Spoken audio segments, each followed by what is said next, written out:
Hey everyone, Rob from Southgate Media Group here. Before we get started with this podcast, we have a quick message. If this is your first time checking out the show, we love that you found us and we really hope you enjoy it. What we have to say is for the subscribers. If you enjoy our shows, would you please donate to help keep these going? We don't want to have to put traditional ads on these shows, but this does cost money. So we really do rely heavily on donations. To make a donation to the show, please go to our website, www.southgatemediagroup.com. Go to the page for the show, and in the upper right-hand corner is a donate button. It takes you right to PayPal, and you can donate whatever amount you want. Thanks a lot for listening, everybody. And now, on with the show.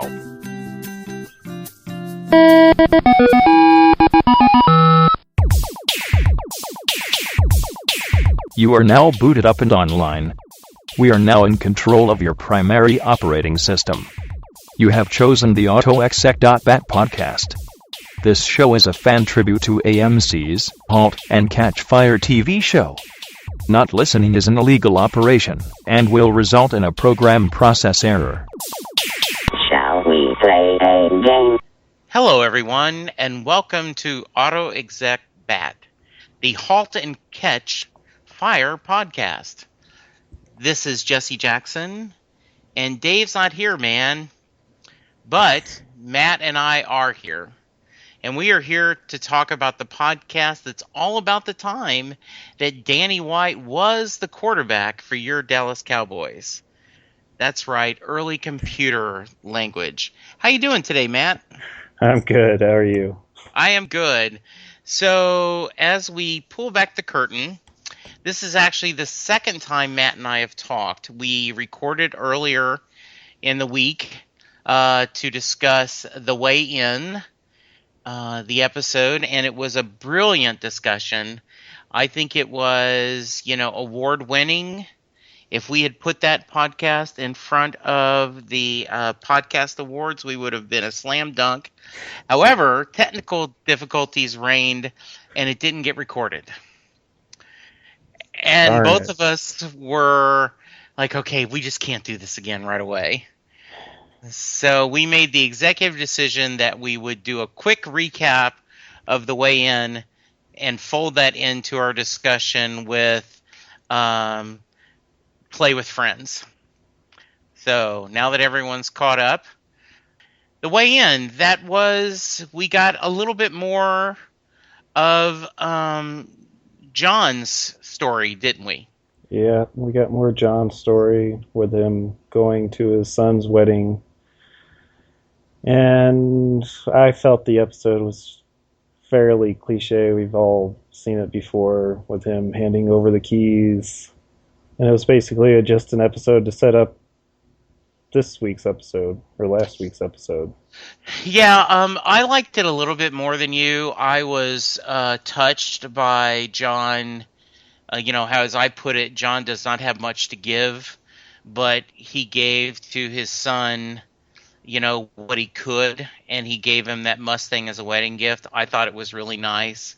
I thought it was a pretty good scene with his ex-wife, the booty call. Yeah. And, so that was kind of interesting. I like the fact that it established that John still has people that support him and that believe in him. His friend had kept the Mustang, for him because, as he put it, you put food on my table for many years. Right. The other big storyline, I guess, is Joe's bored at work. And he wants to do more, and his boss explains to him this is data entry, not data processing. Yep. We shovel the sand, not count the grains. And he meets with Sarah's dad, the great James Cameron, and tells him, hey, I think we're wasting our time. And something unexpected happens, or at least from my perspective. What happens, Matt? Oh, he's put in charge of the entire division.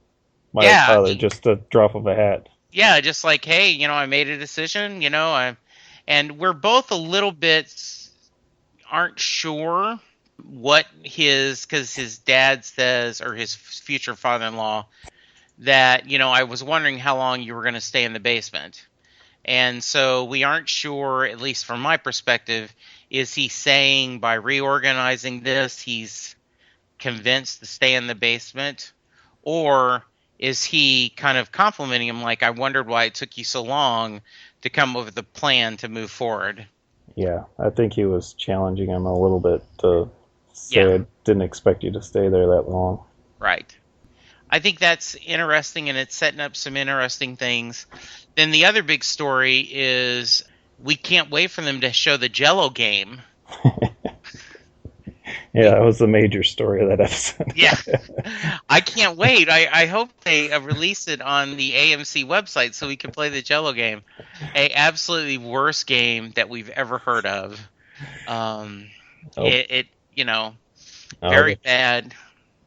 The other major storyline was Gordon takes out Mutiny. Yes, and one of the things that I talked about in our first recording, and you agreed with me, but I think it's worth repeating, is I think this was a major hand wave, because I think Gordon, even though how confident he is, I don't think he would ever put in a patch or start a program, because the idea is he created this program that could tell how big their network is. Yeah. And, he sends it, and then they go over to Joe and Sarah's house for dinner, and it turns out to be a bug, kind of a virus that infects it and basically destroys their customer base. Right.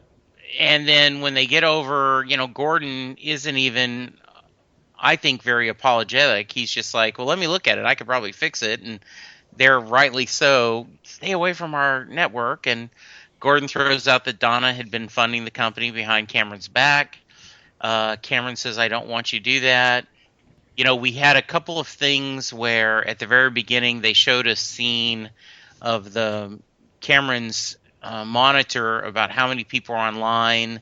Then at the end it shows that no one was online. They had totally abandoned them. And Cameron has a panic attack. And the episode ends with Joe having a, peanut butter and chocolate moment. Yep. Where, hey, these computers are sitting here doing, nothing, 17, 16 hours a day. We could use them for other things. And that's kind of where they left us. Yep. So you were not very happy with the episode. I said it was a 7.5 cans of Jolt. I think it moved the song along, and I like the father-son stuff more than you, probably because I'm an old man and I would like to give, something like that to my son. So. Nope. I thought it was a 3.5 sleeping servers. Ah, very nice. So now we're going to move on to Play with Friends. So we show that Joe is having trouble at work gaining headway because he's seen as the boss's daughter's latest boy toy. And that wasn't a surprise to me, and it shouldn't have been a surprise to Joe. But I totally understand the people's perception, right? Yeah. They don't know that he is got anything. And, it sounds like Sarah has a little bit of a reputation. And what did you think of that kind of dialogue back and forth? It wasn't that surprising to me. It was going to be expected that people were going to resent Joe because he got into the company easy, where everybody else has been probably working their butt off. Yeah, and there's one of those things where you have to work harder sometimes because of perceptions. Yeah. It's not fair, but that's the way it is.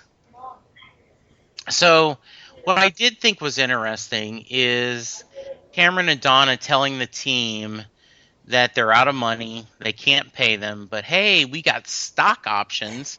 Yeah. And I'm making air quotes. And, some of the programmers wisely say that it isn't worth the risk. So anyway, Matt, I kind of given away my idea, but I don't think they're actually doing a wrong thing. The company has not shown that they can be profitable. They haven't shown they know how to do things. So I don't think that's a bad I don't know if I would be wanting to play that risk. What's your thoughts? Sorry, what were you talking about? That's okay. So Cameron and Donna have told the team, "Hey, we can't pay you, but we're going to give you even better stock options so that when we get successful, it'll be worth more than the salary." And at least a Right. couple of the programmers said, "Forget you." So, what are your thoughts? Do you think do you think they're playing it safe? Do you think they're being too conservative? Or are they just being very wise? Well, there's no money to pay them, so it's it's going down regardless whether or not they're giving them stock options is just a mistake. I mean, they're worthless. It's just worthless, and I don't know Yeah, how to phrase it. It's like giving them fool's gold. Don't know. yeah, I totally agree, Matt. I mean, I certainly, and I am not someone who takes a risk. I don't have an entrepreneurial spirit in real life. But, you know, I'm not sure if it's really a great idea. Um, and so I know, I guess the feeling the show wants you to have is that the couple of programmers who walked out were the bad guys, but I think they were pretty smart. Yeah, they were very smart to leave Yeah. now Um, I do think that, because they have no growth. They have no growth at all. right, they have no growth. They have no plan. They haven't shown anything that they can do a business well.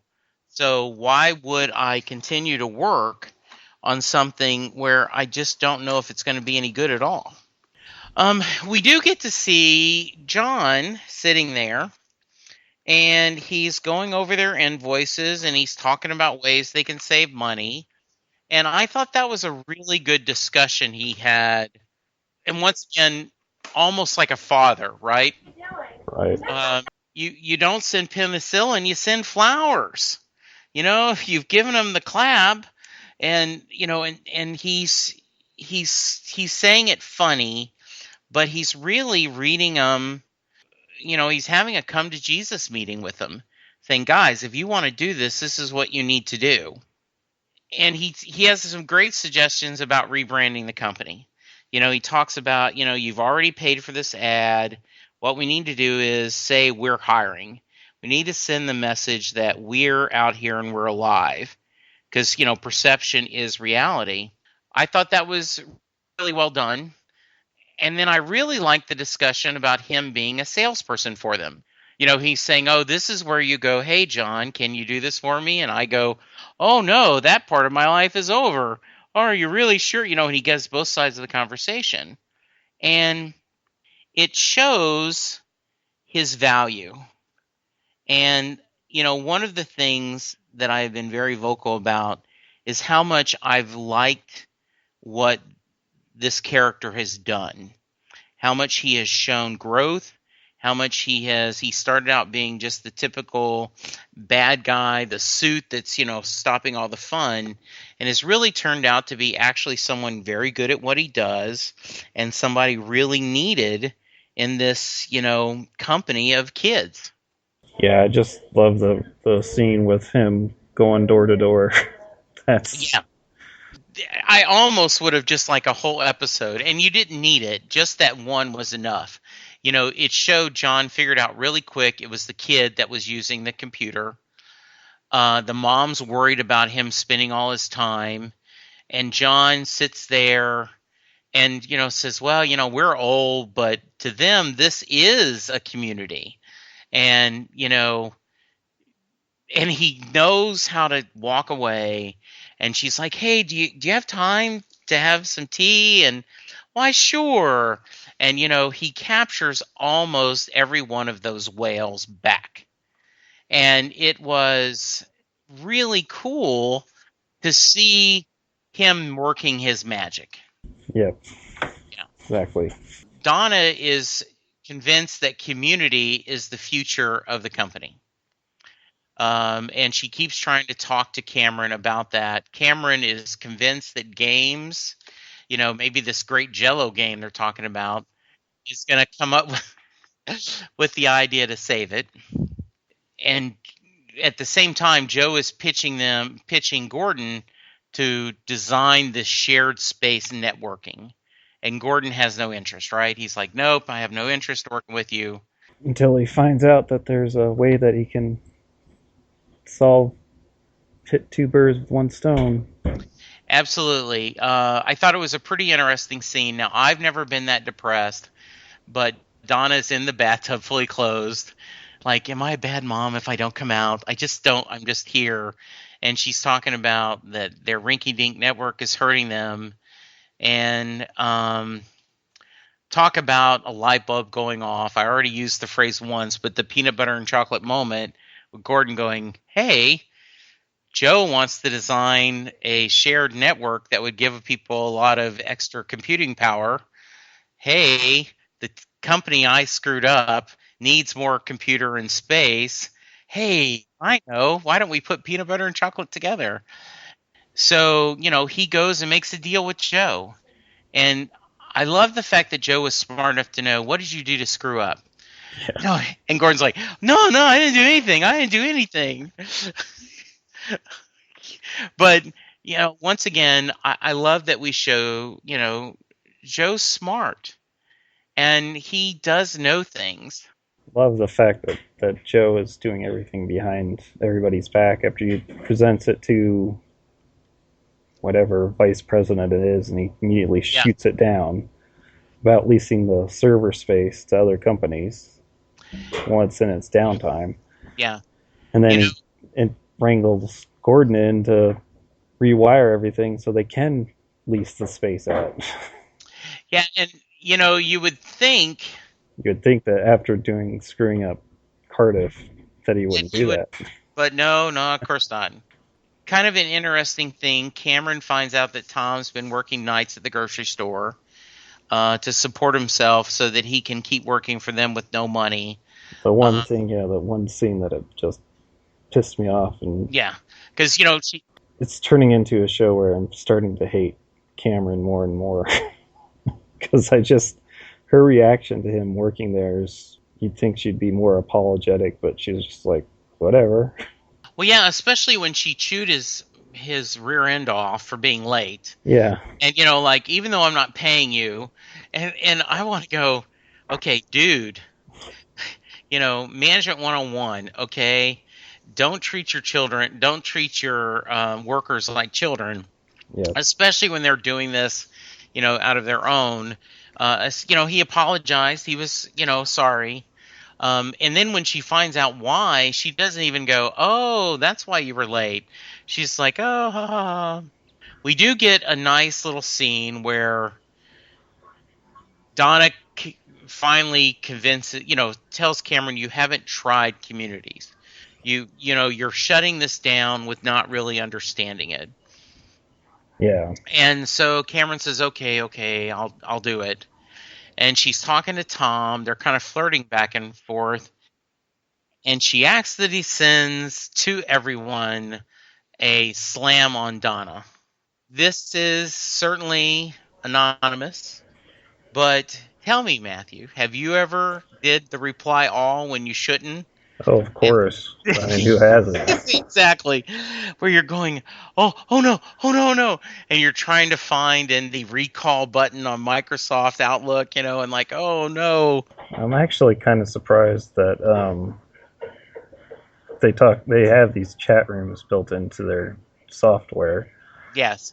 And I'm kind of surprised that they don't have an email client, because that was basically what you did with CompuServe was it's basically just email.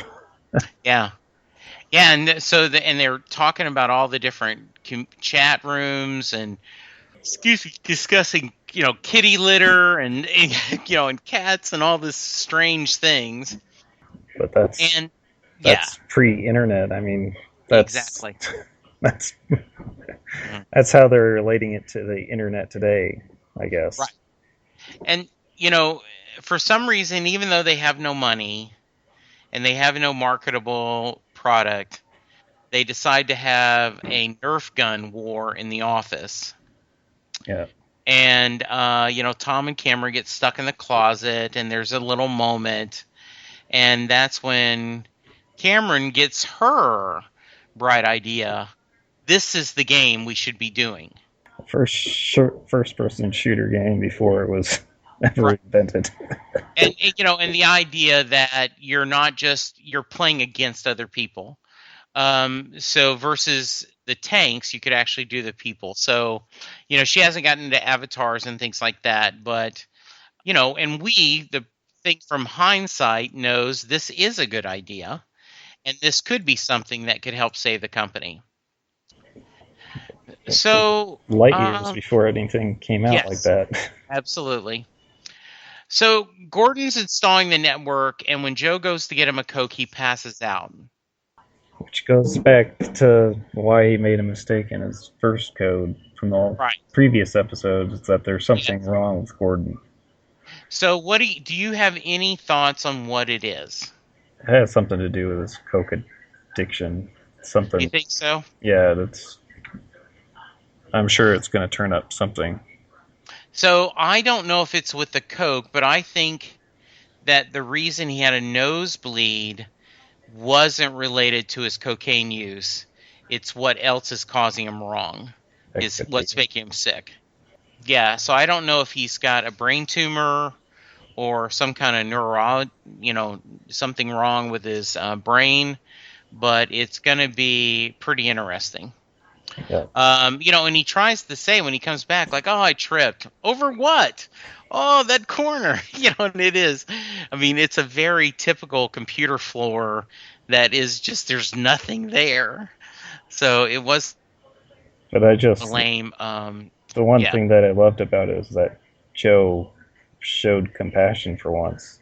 Yes, he did. I think last season he barely could care less. If you're alive, you can. Yeah. If you're still breathing, you can still build the giant. Yes. Toward the end, Cameron flat tells John, "Look, you're coming to work for me. Yeah. You know what? We need you. You need to teach us how to make this company. I need you." And he doesn't disagree. Yeah. So I think that was good. We kind of knew that was coming. And so I'm glad they didn't delay it except by the one, really one episode. That was the one last week. So that's good. He's on the team. So we're starting to get all the players together. Yep. And then the cliffhanger ending, Donna's pregnant. Yeah. With the chemical pregnancy kit. Yes. So just to remind you that it is the 80s. Yes. So she has she doesn't know it yet, but she has a sick husband. She has 2 kids. She's overstressed and overworked at her job. And just what she needs, a pregnancy. Yeah. So, going to be very interesting. Kind of quick going through the episode. Anything else we need to cover that I didn't mention? No. Okay. I don't think so either. I thought it was a little better. I would give it 8 reply all messages. How about yourself? I actually thought it was a lot better, and I would borderline 9 woken up servers. Very nice. Good. Very cool. Okay. So. Or whatever our. Yes. We're I think this would be. Yeah, the megabyte. I think it would be a megabyte. So.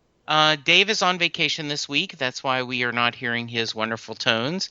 But he will be back next week, and we will be discussing the future episodes. We appreciate your patience in waiting for us. And this is a shorter episode than normal, but I think we covered the important points. And Matt, if they want to give us any feedback, where can they reach you? They can reach me on Twitter at MattMcLean73. All right. And I can be reached at JWJ170104. Southgate Media, as always, you can find us there. We look forward to hearing your feedback. And for now, be sure to watch Halt and Catch Fire because it needs all the help it can get. So yes, spread the word. Yes, spread the word, tweet about it, let us know. We want to get a third season, so we can see Gary Hogelboom quarterback the Dallas Cowboys. Oh, sorry. So for now, I'm going to hit Control-Alt-Delete, and we're going to end this one. Thanks, everyone, and we'll talk to you soon. Bye. Bye, guys. We hope you've enjoyed this show. This podcast is part of the 80s Reboot Overdrive channel on Southgate Media Group. You can follow us on Facebook on the 80s Reboot group page. We're also on Twitter and Tumblr at 80s Reboot. We invite you to check out all the wonderful podcasts and blogs available at southgatemediagroup.com. And thank you for reliving the 80s.